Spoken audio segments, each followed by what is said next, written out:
Work ethic, a quality we value a lot when it comes to getting what we want. We can't do much about things like genetic ability, whether we are born into a rich or poor family, or luck in general, but how much effort you put into your craft is something you can control. So if you choose to be lazy, you don't even deserve to get what you want. After all, the decision to be lazy is one you make of your own discretion. You choose to make that decision unimpeded by anyone or anything else. Or do you?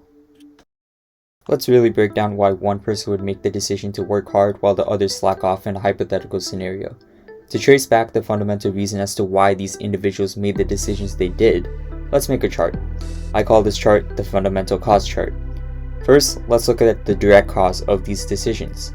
Well, the person who decides to work hard must have a great work ethic as a personality attribute, while the person who decides to slack off has laziness as an attribute. There, it's clear that the reason is fundamentally rooted in the individuals themselves, so the decision to work hard is of their own discretion, right? Well, not quite, because what caused this person to have a hard-working personality and this person a lazy one? Maybe this individual actively instilled good habits when they're younger, like making their bed, diligently doing homework, all habits they chose to do to mold a hard-working personality.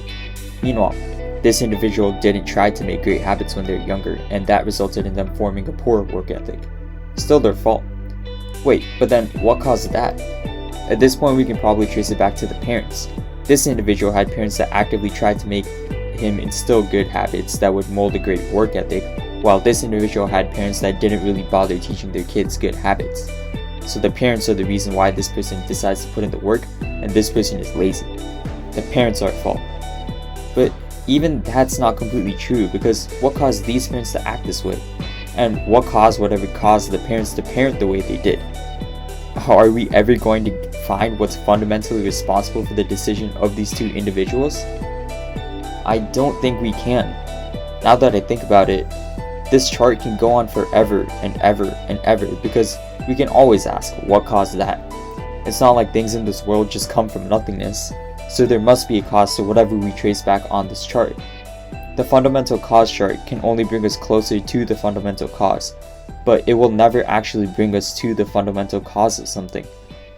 Discovering the fundamental cause of something, or completing this chart, is what we call a super task, a task with an infinite amount of operations.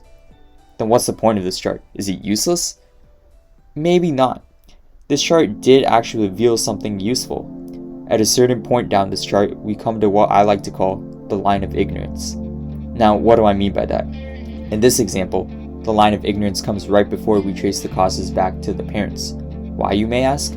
Well, above this point, we believe these two individuals made these actions of their own discretion, of their own free will, because as humans we feel like we own our personalities, thoughts, and actions. But once we cross the line of ignorance, we realize that, wait, a series of external causes like parenting are what led these individuals to have the attributes they feel a sense of ownership over in the first place.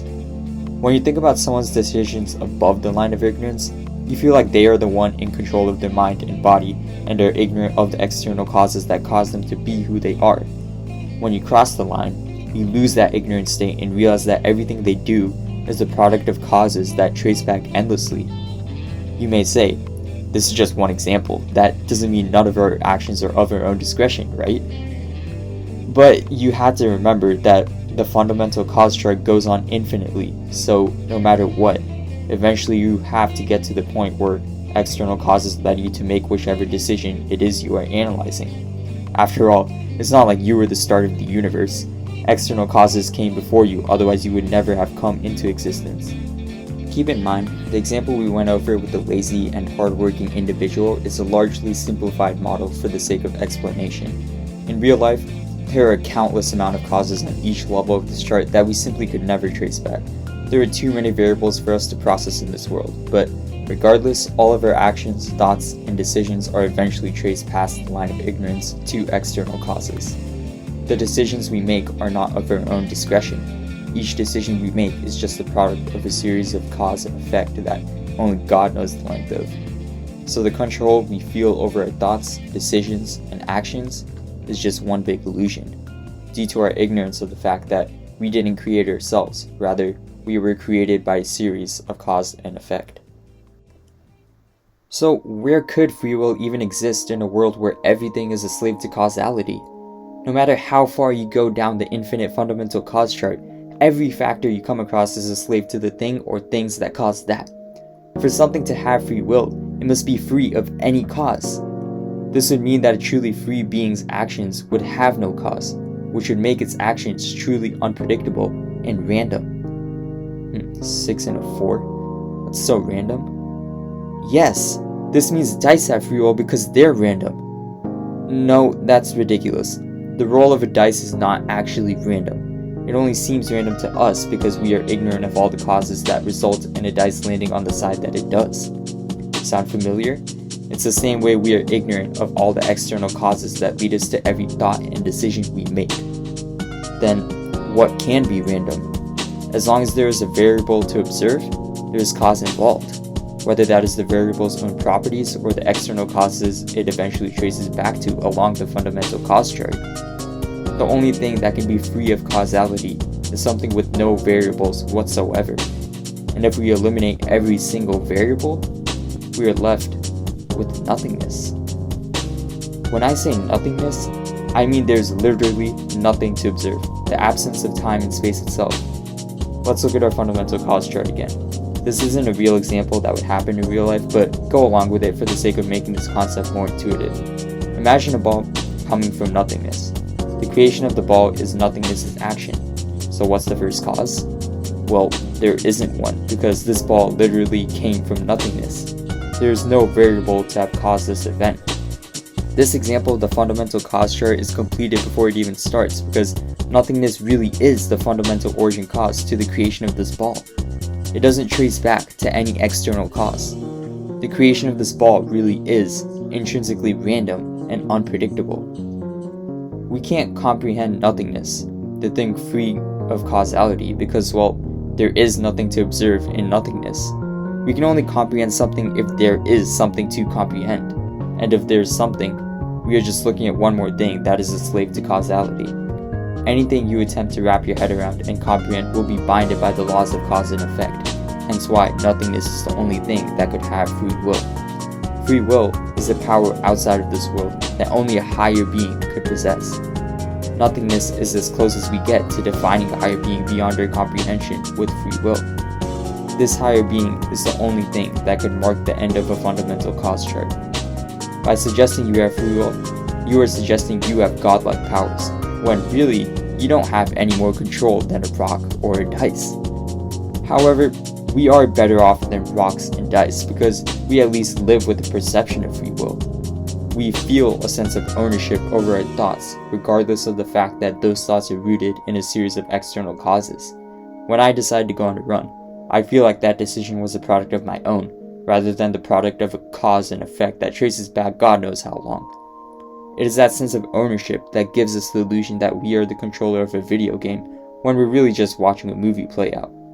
A rock doesn't have that sense of self. I'm guessing some of you are probably thinking, screw this kid, I make my own choices, this random kid in my link is an idiot. That's understandable. After all, people don't like to be told that they have no control. We have too much pride as humans to accept a conclusion like this easily, but hear me out. I'm not trying to say that we should all just sit on our asses like couch potatoes because nothing matters if we are not in control. I don't believe that in the slightest. Coming to the conclusion of free will being one great illusion has altered my perception of everything around me in a great way, but it has not necessarily changed the way I feel about my own thoughts and decisions. How has it affected my perspective of the things around me? It's been really humbling. I've lost all sense of entitlement or superiority to people lazier than me because we're all just victims of circumstance at the end of the day. It's just luck of the causes from the day we were born into this world. No one actually deserves fulfillment more than anyone else. I don't hold grudges or feel prolonged hatred towards others because I understand whatever they did to me is not actually their fault. That sympathy and understanding for others has been really freeing actually. Well, freeing. I could probably make a whole other video on how free will being an illusion has changed my perspective in a great way, but we're not going to get into that now. The real question you're probably wondering is how coming to this new understanding hasn't been detrimental to the way I feel when I think and make decisions. As much as I understand on a logical level that I do not have free will, I still feel and experience the feeling of free will. What do I mean by that exactly? Well, think about your typical optical illusion. When someone explains what's actually going on in your brain that's causing you to experience an optical illusion, you can still experience that optical illusion even after understanding why the illusion occurs. You can continue to be fooled by an illusion despite understanding why you experienced the illusion. That same concept holds true to the illusion of free will. Even though I'm no longer ignorant of free will being an illusion, I still experience this great illusion. Understanding that free will is an illusion is not enough to override the innate feeling of ownership we have over every thought and decision we make.